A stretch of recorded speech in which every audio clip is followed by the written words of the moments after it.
So, good morning, students. Once again, you all are welcome on Online Education Center Chandanraj. So, students, today we are going to start a new chapter of SST class 9th history. First chapter, the French Revolution. सुप्रभात दोस्तों, एक बार फिर से आप सभी का स्वागत है ऑनलाइन एजुकेशन सेंटर चंदनराज पर। दोस्तों, आज हम लोग क्लास 9th के हिस्ट्री का first chapter the French revolution फ्रांसीसी क्रांति के बारे में पढ़ने जा रहे हैं। तो फ्रेंड्स, यह जो फ्रेंच रिवोल्यूशन चैप्टर है हिस्ट्री में जो है एक बहुत ही इम्पोर्टेंट चैप्टर है। ये जो एक प्रकार से मान सकते हैं कि जो है हिस्ट्री का जो है हिस्ट्री को जो है ये इन्हांस करता है, हिस्ट्री में जो है ये चार चांद लगा देता है ये चैप्टर जो है। So friends, without wasting our time we should start the chapter. So दोस्तों, बिना समय बर्बाद किए हम लोग अपना चैप्टर स्टार्ट करते हैं। हमारा चैप्टर है द फ्रेंच रिवोल्यूशन। और हाँ दोस्तों, अगर आप हमारे चैनल पर नए हैं तो अभी नीचे दिए गए बेल आइकन को दबाकर सब्सक्राइब करें, हमारे चैनल को सब्सक्राइब करें ताकि आपको हमारा सारे वीडियो, लेटेस्ट वीडियो और अपडेट सबसे पहले आपको मिल सके। तो स्टूडेंट्स, अब हम लोग अपना चैप्टर स्टार्ट करते हैं। हमारा चैप्टर है the French revolution. On the morning of 14 July 1789 the city of Paris was in a state of alarm. Means 14 जुलाई 1789 को सुबह 14 जुलाई 1789 के सुबह जो था, तो वो जो पेरिस था, जो फ्रांस का स्टेट था, वो जो है बहुत ही अलार्म था, मतलब बहुत ही सावधान था। The king had commanded troops to move into the city. जो राजा था, जो उस समय जो लुइस 16 जो राजा थे फ्रांस के, उन्होंने अपने ट्रूप्स को, अपने सैनिकों को यह आज्ञा दे दी थी कि वे सिटी में जाए और वहाँ पर सिटीजन को हानि पहुँचाए। Rumors spread that he would soon order the army to open fire upon the citizen। मतलब ये एक रूमर था, एक अफवाह था कि राजा ने अपने सैनिकों को यह ऑर्डर दिया है कि वो जल्द ही जाकर वो जो है सिटीजन पर जो है फायर करें। Some 7,000 men and women gathered in front of town hall and decided to form a people militia। Means उस दिन जो है लगभग 7,000 पुरुष और महिला, 7,000 मेन और वुमेन एक साथ गैदर हुए टाउन हॉल के सामने, और उन्होंने यह निश्चय किया कि वे जो है पीपल मिलिट्री, मीन्स पीपल का मिलिट्री बनाएंगे, अपना एक सेना बनाएंगे। They broke a number of government building in search of arm. उन्होंने जो था हथियार के खोज में अनेकों गवर्नमेंट का जो बिल्डिंग था उनको उन्होंने तोड़ दिया, उन्हें क्या किया, ब्रोक कर दिया। Finally, a group of several hundred people marched toward the eastern part of the city and stormed the fortress prison, the Bastille, where they hoped to find hoarded ammunition। Means जो था अंत में एक जो group था 100 लोगों का, उन्होंने फ्रांस के ईस्टर्न पार्ट में मार्च किया, फ्रांस सिटी के ईस्टर्न पार्ट में, और वहाँ पर जो था उन्होंने फोर्ट्रेस प्रिजन द बेस्टाइल एक वहाँ का जेल का नाम था, और उन्होंने उसे क्या किया, उन्होंने उसे स्टॉर्म कर दिया। बेस्टाइल को स्टॉर्म इसलिए किया क्योंकि यहाँ पर जो था यहाँ पर बेस्टाइल में जो प्रिजन थे, जो कैदी थे, उन्हें राजा यहीं बेस्टाइल में रखता था। तो ये जो था राजा के एक नेगेटिव पावर को दिखाता था। सो लोगों ने बेस्टाइल को तोड़ दिया, और वहाँ पर उन्हें आशा थी कि यहाँ पर जो उन्हें बहुत बड़ी बड़ी हथियार मिलेंगे, लेकिन ऐसा नहीं हुआ। In the arm fight that followed the commander of the Bastille was killed and prison released through there were only 7 of them। मतलब कि जब बेस्टाइल को जब तोड़ दिया गया तो लोगों ने वहाँ का जो सेना थे, वहाँ का जो सोल्जर थे, उनको उन्होंने मार दिया, और वहाँ का जो प्रिजनर थे उन्हें रिलीज कर दिया, उन्हें आज़ाद कर दिया, और प्रिजनरों की संख्या मात्र 7 थी। Yet the Bastille was hated by all. जो बेस्टाइल था वो सभी के द्वारा हेट किया जाता था। क्यों हेट किया जाता था, इसका आंसर मैंने आपको ऊपर बताया था, लेकिन यहाँ भी है। Yet the Bastille was hated by all because it stood for the despotic power of king। यह जो है जो बेस्टाइल था वह राजा के निरंकुश पावर को डिनोट करता था। The fortress was demolished and its stone fragments were sold in the market to all those who wished to keep a souvenir for this destruction। मतलब कि जो बेस्टाइल का जो स्टोन था, उनका जो स्टोन के लोगों ने मर्चेंटों के द्वारा बेच दिया, क्योंकि वे चाहते थे कि जो लोग इस बेस्टाइल में जो बेस्टाइल को तोड़ा गया, उनको अगर वे याद के रूप में, अगर एक निशानी के रूप में रखे, तो उन्होंने उसे बेच दिया इस डिस्ट्रक्शन, बेस्टाइल के डिस्ट्रक्शन के टुकड़ों को। The days that followed saw more writing both in Paris and the country side, मतलब इस दिन को, द डेज मतलब कि 14 जुलाई 1789 को, यह जो था दिन फ्रांस में जो था, वहाँ पर जो था दंगा हो गया था। वो पेरिस में भी था और विलेज एरिया में भी, और पेरिस का मेन सिटी में भी दंगा हो गया था। Most people are protesting against the high price of bread, उसमें से अधिकांश लोग थे वे जो थे, जो ब्रेड था उनका हाई प्राइस कर दिया गया था, उसके खिलाफ वे लोग, उनके लोग खिलाफ थे, क्योंकि जो ब्रेड था वो फ्रांस के लोगों का स्टेपल फूड था, तो इसलिए उनका जो दाम उनको बढ़ा दिया गया, इसलिए वे लोग इसके खिलाफ थे। Such later, when historians looked back upon this time, they saw it as a beginning of a chain of events that ultimately lead to execution of the king in France. जो इतिहासकार है, जब ये इस मोमेंट को देखते हैं पीछे की तरफ, तो उन्हें ये समझ में आता है कि ये जो था एक इवेंट था, जो था राजतंत्र को खत्म करने के लिए एक पहला इवेंट था, पहला इवेंट शुरू किया गया था लोगों के द्वारा। The most people at the time did not anticipated the outcome, मतलब उस समय लेकिन बहुत सारे लोगों ने जो था आउटकम को उन लोग नहीं जान पाए, जो इतिहासकार थे आउटकम को नहीं जान पाए। How and why did this happen, कैसे और यह क्यों हुआ, इसके बारे में अब हम लोग अगले पेज पर पढ़ेंगे। तो फ्रेंड्स, हम लोग देख रहे थे कि हम लोग अगले पेज पर देखने वाले हैं, ये जो था उस समय 14 जुलाई 1889 को 1789 को क्या हुआ, इसका जो क्या घटना घटित हुई उस दिन, उसके बाद इसके बारे में अधिकांश इतिहासकार उस समय जो थे, मतलब कि 14 जुलाई 1789 के समय बहुत सारे इतिहासकारों ने इसे समझ नहीं पाए कि ये क्या हुआ था फ्रांस में। तो इसके बारे में हम लोग अगले पेज पर पढ़ने जा रहे हैं।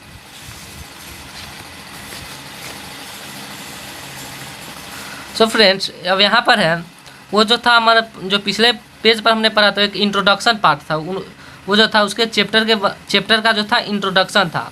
अब है French society during the late 18th century. अब हमारा आज का यह जो है हमारा फर्स्ट टॉपिक है कि 18th सेंचुरी में फ्रेंच सोसाइटी कैसा था, वहाँ का सोसाइटी कैसा था 18th सेंचुरी में, इसके बारे में हम लोग अब पढ़ने जा रहे हैं। In 1774 Louis 16 of the Bourbon family of kings ascended the throne of France. Means 1774 में जो था लुइस 16 जो बर्बन फैमिली का राजा था, वो जो था फ्रांस के राजगद्दी पर बैठा। He was 20 years old and married to the Austrian princess Marie Antoinette. Means जो लुइस 16 था वो 20 साल का था, और उसने जो था ऑस्ट्रियन की प्रिंस मैरी एंटोनेट से शादी किया था। Upon this accession the new king found an empty treasury. इस एसेशन पर जब उस राजगद्दी पर बैठा, तो जो न्यू किंग था, जो फ्रेंच जो लुइस 16 था, उसे जो था एक एम्प्टी ट्रेजरी मिला था, एक खजाना जो उन्हें मिला उस समय खाली हो चुका था। लॉन्ग ईयर ऑफ वार है drain the financial resources of France. Means जो फ्रांस का जो बहुत लंबे समय से वार चल रहा था, वो था कि फ्रांस का जो था सारा जो फाइनेंशियल रिसोर्स था वो सब उसमें ख़त्म हो गया था, उस वार में फ्रांस ने सारा खत्म कर लिया था। Added to this was the cost of maintaining an extravagant court at the immense place of Versailles. और ये जो थे वे जब ये वार में, तो उन्होंने अपना सारा फाइनेंशियल रिसोर्स खत्म कर ही लिया था, लेकिन वहाँ के जो ऑस्ट्रेलिया के जो प्रिंस थी, मिस लुइस 16 की जो वाइफ थी, वो जो थी बहुत ही एक्स्ट्रावेजेंट लेजी थी, वो जो थी बहुत ही फिजूल खर्ची व्यक्ति थी। और जो लुइस 16 की जो वाइफ थी मैरी एंटोनेट, ये जो थी ये एक बहुत ही बैड एडवाइसर थी राजा के, यह बहुत ही ख़राब सलाहकार थी। और राजा जो थे उस समय अपने टाउन से दूर वर्साइल में रहते थे, जो बहुत ही एक भव्य महल था, बहुत ही सुंदर महल था Versailles. Under Louis 16 France help the 13 American colonies to gain their independence from the common enemy Britain. Means जब लुइस 16 जब फ्रांस का राजा था, तो उसने, जैसा कि फ्रांस और ब्रिटेन का जो दुश्मनी है वो बहुत ही फेमस है, फ्रांस और जो जैसे इंडिया और पाकिस्तान में लड़ाई होता है, उसी प्रकार फ्रांस और ब्रिटेन जो है बहुत ही आपसी शत्रु है, बहुत ही कट्टर शत्रु है। ये जो एक प्रकार से ड्रैगन एंड एनिमी है। तो जब अमेरिका का 13 कॉलोनी जब था, वो जब ब्रिटेन के गुलाम था, ब्रिटेन जब अमेरिका के 13 कॉलोनी पर अपना राज कर रहा था, तब जो फ्रांस था उसे इंडिपेंडेंस गेन करने में अमेरिका को बहुत ही मदद की थी। The war added more than 2 billion livres to अडेप्ट that the already risen to more than 2 billion livres. Means वो जो वार था, जब लुइस 16 जब वार किया था तो उसमें जो था उसे 2 बिलियन लिवर्स को जो था खर्च करना पड़ा था। उसे 2 बिलियन लिवर्स उधार लिया था। वो जो उसका ड्यूज था वो जो था बहुत ही बढ़ गया था। और वो जो था वो 2 बिलियन तो पहले से ही था, लेकिन बाद में उसमें 2 बिलियन और ऐड हो गया जब वो वार किया ब्रिटेन से अमेरिका को इंडिपेंडेंस दिलाने में। तो lenders gave the state credit, मतलब कि जो लेंडर थे, जो स्टेट को जो रुपए देते थे, मनी देते थे, वे जो थे अब इंटरेस्ट पे वो 10% ज़्यादा लोन पे इंटरेस्ट लेने लगे थे। So the French government was obliged to spend an increasing percentage of its budget on interest payment alone. तो जब उनसे जो था इंटरेस्ट जब 10% ज़्यादा मांगा जाने लगा, तो जो फ्रांस के जो किंग थे लुइस 16 जो थे, वे क्या किए कि उन्होंने अपना बजट का बहुत ही सारा उसका लगभग उसका 1/3 भाग जो था वे अपने उस ड्यूज को चुकाने में ही खर्च करने लगे। To meet it regular expenses such as the cost of maintaining an army, the court, running government officers और university, the state was forced to increase tax. मतलब जब बहुत सारा जब कर्ज फ्रांस पर जब बढ़ता चला गया, तो अब जो था राजा के लिए जो था जो रेगुलर एक्सपेंसेस था, जो नियमित खर्च था, जैसे कि आर्मी को मेंटेन करना, कोर्ट को मेंटेन करना, गवर्नमेंट ऑफिसर्स को चलाना, यूनिवर्सिटी को मेंटेन करना, यह सब भी अब उससे नहीं हो पा रहा था। ये सब का भी खर्च अब फ्रांस नहीं उठा पा रहा था, क्योंकि वहाँ का जो किंग था उसका सारा मनी, सारा बजट जो था वो जो था सिर्फ कर्ज चुकाने में ही ख़त्म हो जाता था। तो अब जो था गवर्नमेंट को चलाने में भी बहुत परेशानियाँ आने लगी थी। तो लुइस 16 ने सोचा कि टैक्स को बढ़ा दिया जाए। Yet even this measure would not have sufficed, लेकिन ये जो उन्होंने जो टैक्स बढ़ाने का सोचा था, यह भी जो था उसको जो था सेटिस्फाई नहीं कर पा रहा था, उस कर्ज को सेटिस्फाई नहीं कर पा रहा था। French society in 18th century was divided into 3 state and only 1 member of the 3rd state paid tax. अब जब फ्रेंच सोसाइटी था 18th सेंचुरी में, वो तीन स्टेट में बटा हुआ था, 3 वर्गों में बटा हुआ था फ्रेंच का सोसाइटी। और था कि French society in 18th century was divided into 3 states and only members of 3rd state paid tax. Means 18th century में फ्रेंच सोसाइटी जो था वे 3 स्टेट में डिवाइड थे और सिर्फ 3rd स्टेट को कर्ज जो था टैक्स पे करना पड़ता था। तो यहाँ पर डिवीज़न दिया गया है, यहाँ पर जो था फर्स्ट स्टेट में आता था क्लर्जी, सेकेंड स्टेट में नोबिलिटी, 3rd स्टेट में big businessman, merchants, court official, lawyer etcetera. Means यहाँ पर सेकेंड स्टेट में नोबिलिटी, मतलब कि ये लोग क्लर्जी मीन्स ये लोग चर्च के लोग थे, नोबिलिटी मीन्स ये लोग राजा के निकट के थे। और 3rd स्टेट में जो है big businessman, merchants, court official, lawyers etcetera, ये लोग जो थे 3rd स्टेट में आते थे। ये फर्स्ट स्टेट और सेकेंड स्टेट जो था वे टैक्स पे नहीं करते थे, सिर्फ 3rd स्टेट टैक्स पे करते थे। और जबकि उस समय जब फ्रांस का जो लैंड था उसका 90% लैंड जो था फर्स्ट स्टेट के पास था, लेकिन लैंड भी जो था वो फर्स्ट स्टेट के पास था। और 10% लैंड में जो थे 3rd स्टेट क्या करते थे, वे अपना खेती करते थे और टैक्स पे करते थे। तो 3rd स्टेट के लिए जो था टैक्स पे करना बहुत ही मुश्किल हो गया था। ये तो किंग को टैक्स पे करते ही थे, ऊपर से जो फर्स्ट स्टेट और सेकेंड स्टेट वाले हैं ये लोग भी इनसे टैक्स लेते थे। इन जो फर्स्ट स्टेट और सेकेंड स्टेट टैक्स लेते थे इन्हें टीचर्स कहा जाता था, टीथेस। इसके बारे में हम लोग अभी आगे पढ़ेंगे। सो स्टूडेंट्स अब आगे बढ़ते हैं। तो यहाँ पर हमने देखा कि yet even this measure would not be have sufficed, मतलब ये जो था उन्होंने टैक्स बढ़ाने का फैसला किया था, ये भी जो था वो जो कर्ज था उसे सेटिस्फाई नहीं कर पाया।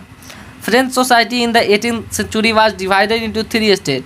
और जो फ्रेंच सोसाइटी था 18th सेंचुरी में वो 3 स्टेट में विभाजित किया गया था, 3 स्टेट में डिवीज़न किया गया था। और जो डिवीज़न हुआ था वो मैंने आपको वहाँ पर वही फिगर में दिखाया है और एक्सप्लेन भी कर दिया है। And only members of third state paid taxes, और जो था केवल थर्ड स्टेट का जो मेंबर थे वही जो थे सिर्फ टैक्स पे करते थे। अब the society of state was part of the feudal system that dated back to the middle ages. Mean जो स्टेट था, जो सोसाइटी का स्टेट था, वो जो था एक फ्यूडल सिस्टम का पार्ट था, और वे जो था एक जब बहुत पहले ही ये सब जो था लुई 16 के जो एनेसेस्टर थे वही ये सब फिक्स कर चुके थे। The term old regime is usually use to describe the society and institution of France before 1789। जब ओल्ड रेजमी जो एक टर्म है ये किस लिए यूज होता था, तो ये यूज होता था कि फ्रेंच सोसाइटी को डिस्क्राइब करने के लिए, और वहाँ का जो फ्रांस का जो इंस्टीट्यूशन सब था 1789 से पहले, इन सब को ओल्ड रेजमी के टर्म के तहत डिस्क्राइब किया जाता था। अब यहाँ पर है figures to show how the system of state in French society was organised peasants made up about 90% of the population. मतलब कि जो फिगर जो 2 है ये तो हमारा फिगर 1 था, यहाँ पर शायद ये रहा फिगर 2, सॉरी ये फिगर 2 है। Society of state note that within the third state some rich and other poor. Mean जो थर्ड स्टेट में था कुछ लोग बहुत ही रिच थे, कुछ लोग बहुत ही पुअर थे, कुछ लोग बहुत ही धनी थे, कुछ लोग बहुत ही गरीब थे। मीन्स कोई एक कुर्सी पर 5 कोई बैठता था, तो यहाँ जो था रिच थे एक कुर्सी पर एक कोई ही बैठते थे। एक प्रकार से एक मैंने एग्जाम्पल के तहत दिया, मतलब कि थर्ड स्टेट में कुछ लोग बहुत ही गरीब थे, कुछ लोग बहुत ही अमीर थे। तो अब यहाँ पर है, तो जैसा कि मैंने बताया कि लैंड के बारे में बताया था कि 60 की 90% ऑफ लैंड फर्स्ट स्टेट और सेकेंड स्टेट के पास थे, और जो था पॉपुलेशन जो था 90% ऑफ पॉपुलेशन थर्ड स्टेट के थे। However only a small number of them on the land they cultivated. जो 90% पॉपुलेशन था थर्ड स्टेट का, उसमें से भी बहुत ही कम लोग के पास जो था अपना ज़मीन था जिसमें वे खेती करते थे। About 60% of the land was owned by nobles. Sorry मैंने ऊपर 90% कहा था, लेकिन जो है नोबल्स जो थे सेकेंड स्टेट वे लोग जो थे 60% ऑफ लैंड नोबल्स के पास था। The church and other richer members of the third state, 60% land किन के पास था, फर्स्ट स्टेट, थर्ड स्टेट, और जो फर्स्ट स्टेट में नोबिलिटी क्लर्जी, और थर्ड स्टेट में जो था कुछ जो रिच लोग थे वे लोग जो थे वे लोग 60% ऑफ लैंड उनके नाम था। The church and other richer member of the third state, the member of the first 2 state that is clergy and nobility enjoy certain privileges by birth. जो फर्स्ट स्टेट और सेकेंड स्टेट के जो लोग थे वे जो थे कुछ स्पेशल प्रिविलेज, कुछ स्पेशल छूट को जो थे वे लोग इंजॉय करते थे, जो कि उनका बर्थ राइट था। वे जन्म से ही उनका वो राइट था, वे लोग कुछ प्रिविलेजेस का इंजॉय करते थे। The most important of these was exemption from paying taxes to the state. और जो वे जो थे जो इंजॉय करते थे प्रिविलेजेस का, उसमें से सबसे इम्पोर्टेंट था कि फर्स्ट स्टेट और सेकेंड स्टेट को टैक्स पे नहीं करना पड़ता था। तो सोचिए उतना टैक्स सिर्फ थर्ड स्टेट ही पे करेंगे, और लैंड भी उनके पास ज़्यादा नहीं था। तो थर्ड स्टेट क्या था, बिल्कुल दबा दिए गए थे, उनको बिल्कुल नीचे की तरफ कवर कर दिया गया था। वे लोग भूखे रहकर टैक्स पे उनको करना पड़ता होगा। The nobles further enjoyed feudal privileges, और जो नोबल्स थे वे लोग भी थे कुछ प्रिविलेजेस का इंजॉय करते थे। These included feudal dues which they extracted from the peasants. इनमें था जो एक फ्यूडल ड्यूज था, वे जो थे पीजेंट्स से, पीजेंट्स तो किंग को भी टैक्स पे करते थे, लेकिन साथ में उन्हें नोबल्स और क्लर्जी को भी टैक्स पे करना पड़ता था। Peasants were obliged to render service to the lord to work in house and field. मतलब जो पीजेंट्स उन्हें जो था रिच पीपल के घर में जो था उनके खेत में और उनके घर में काम करना पड़ता था। To serve in the army और to participate in building roads, और इसके लिए वे लोग जो था आर्मी को वे खाना खिलाते थे और रोड्स को वे लोग बनाते थे। The church to extracted its share of taxes called tithes, क्योंकि चर्च भी जो था उनसे अपना टैक्स लेता था, जिसे टीथेस कहा जाता था। फ्रॉम द पीजेंट्स, पीजेंट से चर्च वाले भी कुछ टैक्स लेते थे जिन्हें टीथेस कहा जाता था। And finally all members of the third state had to pay taxes to the state. उसके बाद उनको जो था स्टेट को टैक्स पे करना पड़ता था किंग को, और वो टैक्स को टैली कहा जाता था, और जो टैक्स सिर्फ चर्च वाले लेते थे उन्हें टीचर्स कहा जाता था। And a number of indirect taxes which were levied on articles of everyday consumption like salt और टोबैको। ये लोग टीचर्स और टैली को तो पे करते ही थे, लेकिन उनसे भी और उसके साथ ही उनको जो था उनका जो डेली यूज का खाना था, जैसे फूड इंग्रेडिएंट जैसे कि साल्ट और टोबैको था, उन पर भी उनको टैक्स पे करना पड़ता था। The burden of financing activities of the state through taxes was borne by the third state alone. Means जितना भी उन पर दबाव था कि उन्हें जो पूरा टैक्स पे करना है फाइनेंशियल एक्टिविटीज़ का, मतलब कि जो किंग था वो टैक्स तो बढ़ाता था, लेकिन सिर्फ थर्ड स्टेट को टैक्स देना पड़ता था, और थर्ड स्टेट के पास लैंड भी नहीं था उतना। तो जितना भी टैक्स था, एक प्रकार से मानिए कि फ्रांस को थर्ड स्टेट ही चलाते थे टैक्स देकर, और टैक्स का सारा बर्डन थर्ड स्टेट के ऊपर ही था। दोस्तों यहाँ पर कुछ नए वर्ड्स आए हैं इस चैप्टर में, उसके बारे में यहाँ पर दिया गया है, उसको भी याद करना जरूरी होता है। यहाँ पर लीवर, एक लीवरे वर्ड है, इसका मीनिंग होता है, ये जो है करेंसी है फ्रांस का, unit of currency in the France discontinued in 1794।